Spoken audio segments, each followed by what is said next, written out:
تصور کنید که ما میگوییم به همه خواندن و نوشتن را یاد دادن ناممکن است. آنگاه امروز آدمانی بیشمار بیسواد میماندند.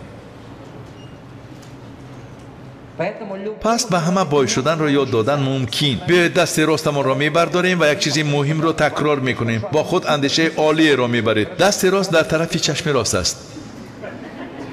بله، یافتید؟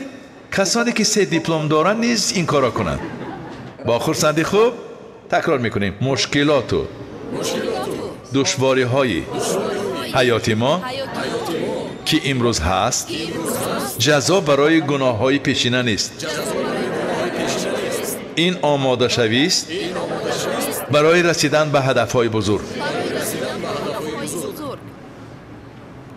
من گفتن میخواهم که اگر حیات شما را این گونه سنجش کند، آن شما را دوست می‌دارد.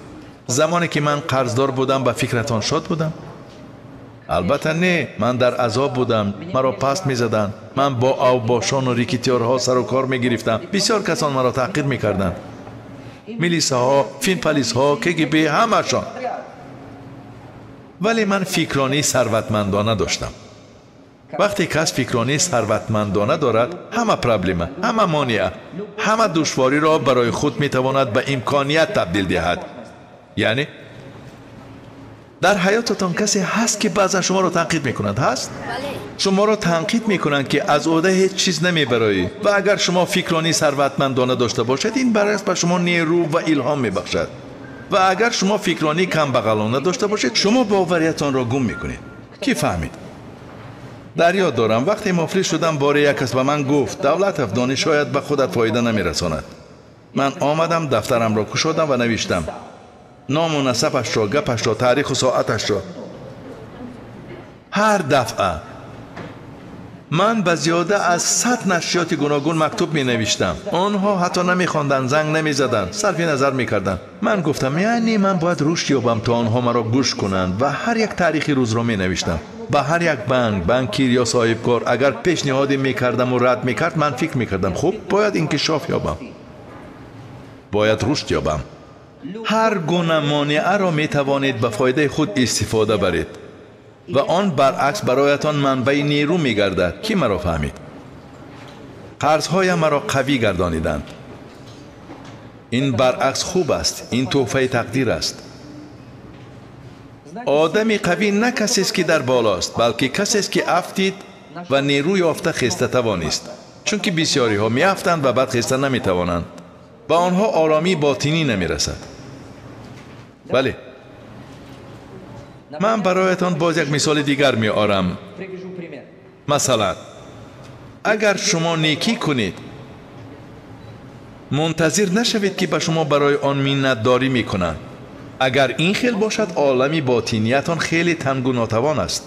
نیکی که به امید چیزی کرده می شود شرط است، شرطنامه است، نه نیکی. من سخنان حضرت عیسی را چگونه درک میکنم؟ میدانید او میگوید اگر به یک رویتان زنند، روی دویمتان را دارید. درست؟ این را به خودم چه خیل شرط دادم؟ میدانید این خیل. اگر شما نزدیکان و پیوندانتان را تنها برای خویش بودنشان دوست دارید، پاداش شما بزرگ نیست. کو یک بار دشمنان و بدبینهایتان را دوست دارید؟ شاید شما آدمان را احترام میکنید چون که آنها نیز شما را احترام میکنند. کو آنهایی را که شما را تنقید میکنند احترام کنید؟ این را سنجیده بینید. آیا میدانید که این چه خیلی وزین و دشوار است؟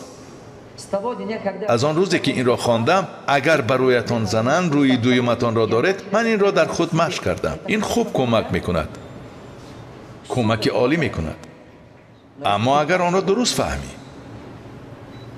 نمیدانم، شاید من آن را نادرست شرح میدهم، ولی آن به من کمک میکند. من آن را برای خودم همین خیل معین کردم. از این رو محبتی که به امید چیزی کرده میشود، محبت ما چگونه است میدانید؟ من تو را تو مرا، من تو را تو مرا. من 2 بار توفه کردم، تو 1 بار. برای چی؟ این شرطنامه است، نه محبت. اگر رفتاری خوب کنی تو را دوست می‌دارم، اگر رفتاری بد کنی از تو دل میکنم. کی مرا فهمید؟ محبت زمانوی همش به فکرانی وابسته است. اگر فکرانی انسان واقعا درست باشد برایش دوست داشتن آسان است. حتی ذوق محبت دیگرگونه می شود چون که ایش را به طور دیگر درک می کند. من امیدوارم که از سخنانم به شما فایده می رسد. شما یگان خیلی ثروت معنوی می گیرید؟ امیدوارم که می گیرید. مرحمت. این کتاب را آموزید، بعد کتاب های دیگری مرا یابید. هر کدامش یک پهلوی زندگیتان را به ترتیب می درآورد. شما انسانی خیلی قوی می گردید. من متخصص آید به انسان هستم. پیشم آدمان می آیند و می گویند برای بیزنس ساختن به من کمک کنید. من می گویم نه، من به تو کمک می کنم اول انسان شوی. درباره پول بعد گپ می زنیم. آنها می گویند چه خیلی آخر من یک دنیا پرابلم ها دارم، کردیت، قرض و غیره. من می گویم صبر کن. اگر حالا به تو بیزنس ساختن و بای شدن را آموزانم، تو بای می شوی، دارا می شوی. اما کی کفالت می دهد که بعد 3 سال از نو کم بغل نمی شوی؟ تو پس از 2-3 سال همه بایگریت را بای می دهی. او می گوید چه خیل؟ من بای نمی دهم. من می گویم ایست، تو چنین فکر می کنی. مگر در حیاتت چنین حالت نبود که یک وقتا از امروز دیده پولی زیادتر کار می کردی؟ آخر بودن وقتهایی که تو پولی بیشتر کار می کردی. او میگوید ولی چون این وقتها بودن. من میگویم دیدی؟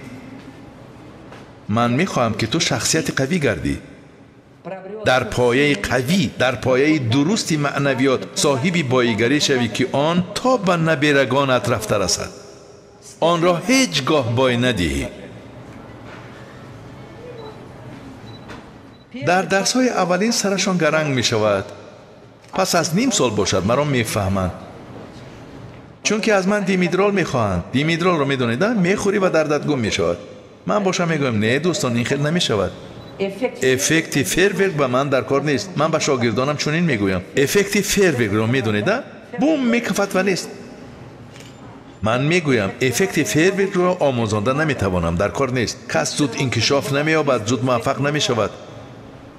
من افکت فیورک را نمی آموزانم. میگویم من میتوانم به تو انکشافی معتدل را آموزانم. اکنون اگر سوال ها داشته باشید میتوانم با دل و جان جواب دهم. دوستانی عزیز اگر سوال داشته باشید مرحمت دستتان را بردارید، استاد جواب میدهند. بله مرحمت. شما همه چی را به پول علاقمند میسازید. التماس گویید چرا خواه و نخواه انسان غلامی پول میشود؟ تشکر، میفهمانم. تشکر. ما هیچ چیز را به پول پیوند نمیسازیم. هر چی که من می آموزانم هدف این است که انسان پول را درست استفاده برده و کار فرموده تواند. نه اینکه غلامی پول شود بلکه به محتاجی غالب آید. ما همین را می آموزانیم. سلام، من سوالی دارم. تاریخی حیاتی من با تاریخی حیاتی شما بسیار مانند است. من $1 میلیون قرضدار بودم. حالا 300,000 یورو مانده است. التماس گویید.